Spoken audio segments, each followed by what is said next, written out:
Hey YouTube, this video, DIY pedal building, what they don't tell you. This is, when you're looking at tag board effects or a vero layout, which is an image that shows you a circuit board and where you would put each one of the components, the resistors, the capacitors, transistors, IC chips, diodes, and what have you, to make a guitar effect pedal. So when you're looking at that, oftentimes what they don't show you is the final wiring. They don't show you the switching system to bypass it. They don't show you the power filtering or reverse polarity protection.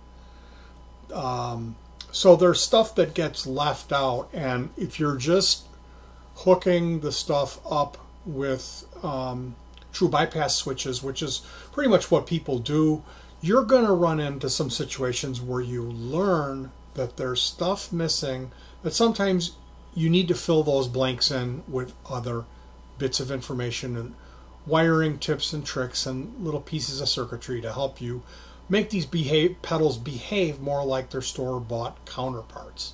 So that's what we're here to talk about. This isn't a video for pros, techs, and experts. If you know all this stuff, I don't know what you're doing on my channel. You want to tear me to pieces for making a video that you could do better, well, please make the video, because I don't know what I'm doing. Anyway, I built a AMZ MOSFET booster, and that thing always popped when you would click the switch. Especially today, I was doing a video of the Moore Ocean machine, which is a looper that has 2 delays and a reverb. So you can imagine when I had that pop, that going through the reverb, it just came out. I had 2 big amps set up, and the idea was with the Ocean machine, I would record me like kind of playing an A chord, like a little bit of that on the neck pickup with the tone rolled back, and then I would drop that down into half speed mode on the Moore, so it's low and slow, and then reverse it, and that's kind of creepy. The looper comes you can assign where you want the stuff to go in this, so you can have that looper in front of 2 delays and a reverb, so it sounds real creepy coming at you backwards and low, and then you could just kind of solo over that or something. And the problem I was having was there's a volume drop when you click on half speed mode. Like if you could imagine taking a record player and clicking over to a slower speed, it also gets a bit quieter. And so I thought, oh, well, you know what I could do is put a booster pedal in front of the Moore Ocean machine, and then turn that booster on, have it up 3 to 6 decibels hot plus, and play my part into the looper, and then shut that booster off. Go ahead and hit half speed, and it's going to be, the booster is going to help compensate. And it did. It worked fine. But when I set the booster up, I was going to do a video because I've got this channel and I'm like telling people I got this cool pedal. And they're like, oh, I want to see that. So I'm like, I should probably, I suck at this thing. I've never used a looper. So the video is real embarrassment. But I didn't want to have it going pop-pop, pop-pop, pop-pop, going out into the echo box. This Ocean machine, which does its job very well. So that's a matter of pull-down resistors. So today I'm going to be talking about that pop issue. I'm going to be talking about bypass buffers and filtering. So where do we start? Well, I guess we'll start with the popping. There's something called a pull-down resistor that you can add to these circuits when you're getting the pop. So how you can do this, you get a 1 mega ohm resistor. Now that might not feed the Bulldog. You might need a 2.2. Typically what they say is you want to try to find what kills it and then work your way down. So we're kind of fine-tuning it to use just the right amount of resistance because we don't want to have the impedance all crazy. And the impedance is the resistance, like if you put an ohm meter directly on the input or the output of the circuit, what is it ohming out at? Because ideally they put buffers in the front and end, and that's like a buffered bypass, like a Boss pedal will have a buffer at the beginning and the end, and that what that buffer means is that it's a little amp that just separates this circuit. So we have one on the input and one on the output, and then our circuit lives in the middle. It's happy. So no matter what you plug into it or whatever comes after it, it's always going to sound the same. It's always going to behave the same because it's buffered out by these little amps that make sure that the impedance is good. Now when we're building, we go to tag board effects or any vero layout, there isn't any buffers. That's all left out. Same thing with reverse polarity protection, which I've got a video on that. Most times you could just get away with just adding a 1N5817 diode, but that's a whole different story. So with the power protection and the filtering, we're talking about some capacitors. Most oftentimes it'll be a larger value capacitor and a smaller value capacitor. Sometimes they have voltage dividing circuits. So that's pretty much per pedal, the powering needs. And me, pretty much, I'm not that big into designing powering circuits. I played around with the diodes and found the one that I like to use is the one with the least voltage drop, which is the 1N5817. I use that. I forget how I hook it up when I do it. There's different ways to do it, destructive or non-destructive. And gee, this is really showing my ignorance, but that's probably for a different video. And I do have a video on that. It's a few years, it's probably 10 years old by now. But the buffered thing, you know, with the true bypass pedals, and most of the stuff people are making, most of the boutique stuff is true bypass. There is no buffer on that. So what you got to consider, and you should know this, is for every true bypass pedal, or let's say 5 to 10 true bypass pedals, we want to have one buffered bypass pedal at the beginning of the signal chain and one at the end. Usually people will have a wah-wah or they will have a tuner. Those are both usually buffered pedals at the beginning. And then at the end, like a pro-built delay or reverb unit that'll have like a Boss. You know, so you just want to make sure that you have those, because if you don't, you can end up having signal loss. What that means is, let's say you have a 25-foot cable, you got 10 true bypass pedals, and then another 25-foot cable going back to the amp. Well, that all adds up. And what it does is it's like turning the tone down on your guitar. You lose all the sparkle. And another, I mean, this is just a physical, it isn't some weird thing. It's a law of physics. It's a law of the universe, if you will. Like if you had a garden hose, let's say you had a house, you would turn on the spigot and that water is just shooting out of that spigot. And then you attach a 100-foot rubber garden hose. Well, at the end of that 100-foot garden hose, even if you have it nice and straight going down a hill, it's still going to come out weak. It's not going to be like if you have it straight out of that spigot where it's forcing out. And that's the same issue we have, because it's a universal law of physics with our long cable runs and a bunch of true bypass pedals, because the equivalent of true bypass pedals with their jacks plugging in and plugging out and all those little patch cables adds up to a lot of resistance and strain we put on our signal. So a buffer you could think of as a line extending amp that boosts that up.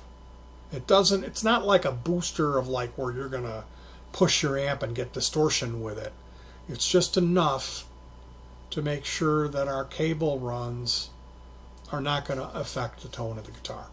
So true bypass wiring is with the 3P DT switches that those stop switches, and there usually be a little LED next to it, that silver thing that you step on. The Boss pedals that have that big box that you step on, that's not true bypass. Those are buffered bypass. And in those circuits, they have a buffer in the beginning and the end. And that's why no matter what you plug into those, like if I were to build you a fuzz pedal, it would sound really different, even depending on the guitar and even the amp you're running it through, even more so than a store-bought fuzz that has buffered bypass, because there's going to be a buffer on the input and output on it. So that's just something to consider. And when you're having issues like your pedal is popping really loud when you're turning it on and off, all you need to do is get a 1M resistor and solder that in between the output and the ground on the circuit board. You can't do it on the jack. Okay? You have to do it on the circuit board. It will not work on the jack. Trust me. So you really need one on, I mean, you can try it. Like basically what I did today, the AMZ MOSFET boost was popping out into the Ocean machine, which is the dual delay and reverb. And so I opened it up. I looked at the Vero layout that I had used to build it, and I saw where it was like the fourth row up on the left side was the input, and that, sure enough, that had a yellow wire. And then the fourth row up on the other opposite side was the output, and that was a purple wire. And so I just soldered right on. Basically what I did was I took a piece of pedal wire about that long and cut it in the middle, and then soldered that resistor in there, put some shrink over it. So now I have a resistor that has pigtails of wire on it, and I could solder those pigtails neatly, and it's all insulated and nice. So basically on the input trace going right to the ground, and boy, it cut that pop down almost to nothing, but it was still there. So I put one on the output, and that ended up actually I did the output first, and then I added another one on the input. Now there's another thing where it can be a something with the LED, like the power for your the LED is connected through the stop switch, and that's actually going to be what's called LED popping. Stop the LED indicator noise. So instead of just having, let's say you've got a 4.7K current limiting resistor for the LED, and that's running through your stop switch on the last leg of that 3PDT, you set up a 10 UF electrolytic cap going to ground, and there's a 390 ohm following that. So it almost looks like a voltage divider. So you have your 9 volt coming in, here's your 4.7K normal current limiting resistor, and then it goes straight to the LED. Okay, well no, right in the output of that 4.7K we run the plus side of a electro going down to ground, the plus side on that's touching the line that's going down to the hot side of the LED, and then there's an additional 390 ohm that sits after that in line. So it almost looks like a voltage divider. And they have this information comes from AMZeffects.com, MUZIQUE.com. This is Jack Orman, AMZ Effects. You can look at these different diagrams he has here. There's one with a trimmer.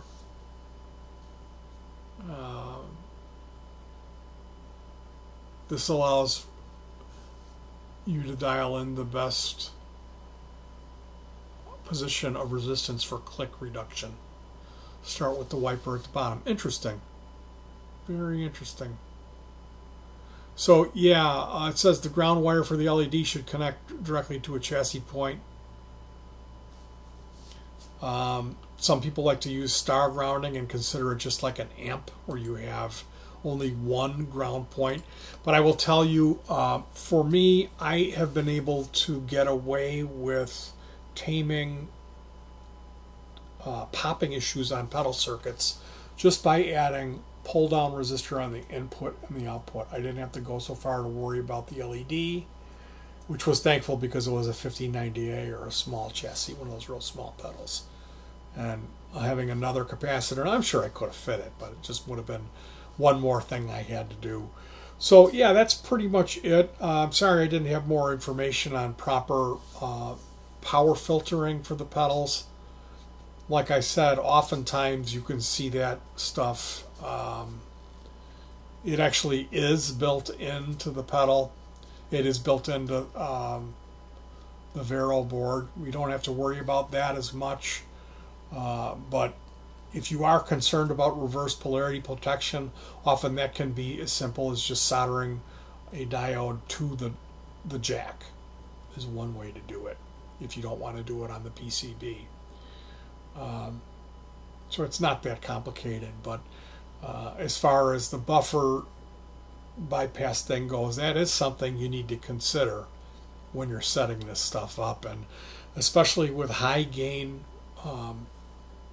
overdrive distortion or fuzz, you'll get an oscillation or a squeal when you turn the fuzz knob all the way up or the drive knob all the way up, and that can be rectified by using a piece of shielded wire. Now follow me on this. Let's say you've wired up the pedal and you're just using regular strands of like 22 gauge wire. Well, what you need to do is remove the wire that's the hot side of the input. Get that wire out of there and get a piece of coaxial cable.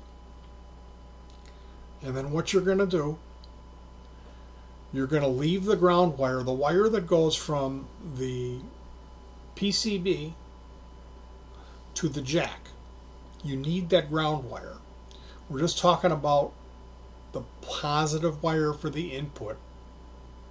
You use a piece of shielded wire, all right, and you nip that end. On the one end, you don't even have the tail for the ground.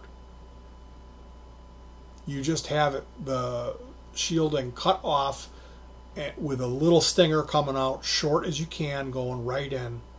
Not short as you can. You know, you could put a piece of shrink over that too.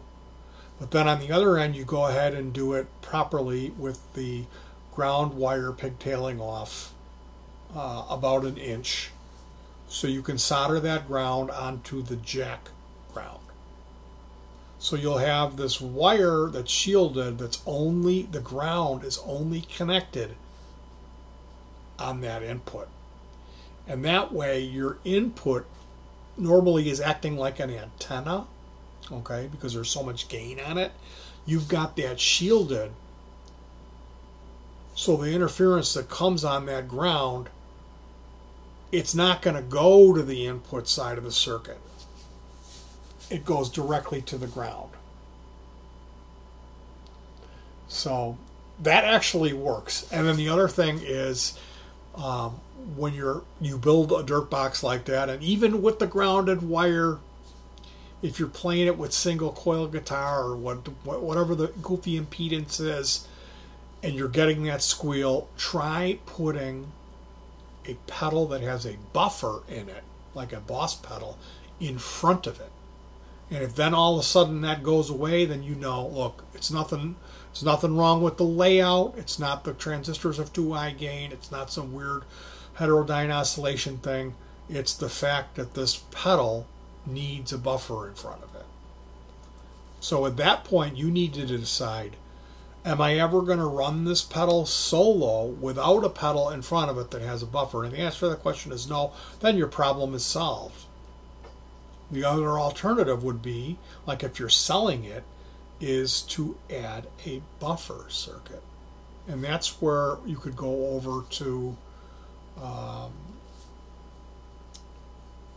tag board effects, and they've got a layout page that has a half a dozen different buffer designs. Some of them use JFETs, some of them use chips. Like, people really like the Klon buffer, which uses a TL072, which is like the most popular op amp.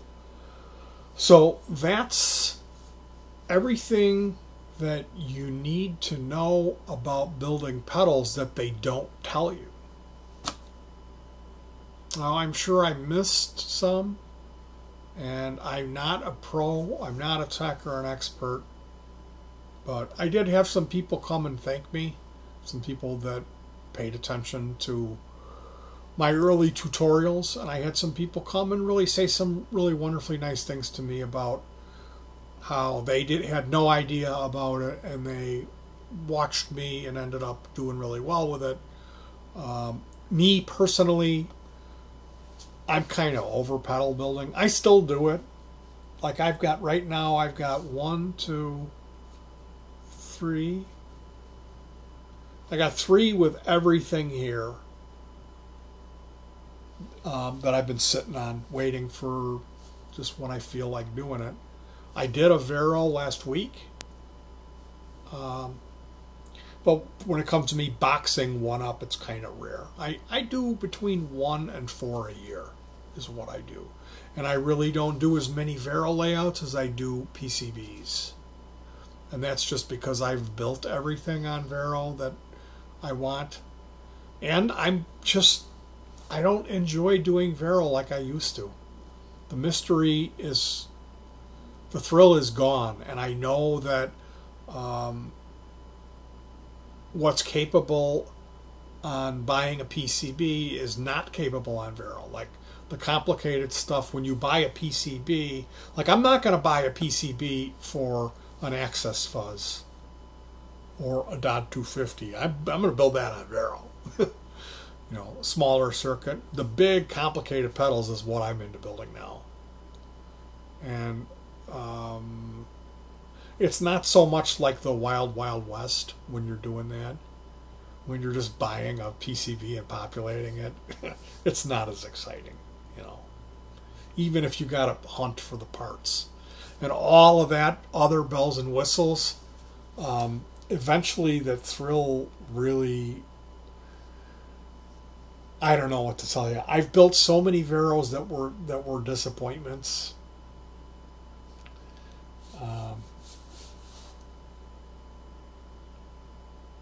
And you almost never is that the case when it's a PCB. So they're almost always great, you know. Anyway, you guys, if you have any stuff, add it to the comments section. And if this helped you, please let me know. Support me, like, share, comment, sub, all that good stuff. And I'll see you around. Peace.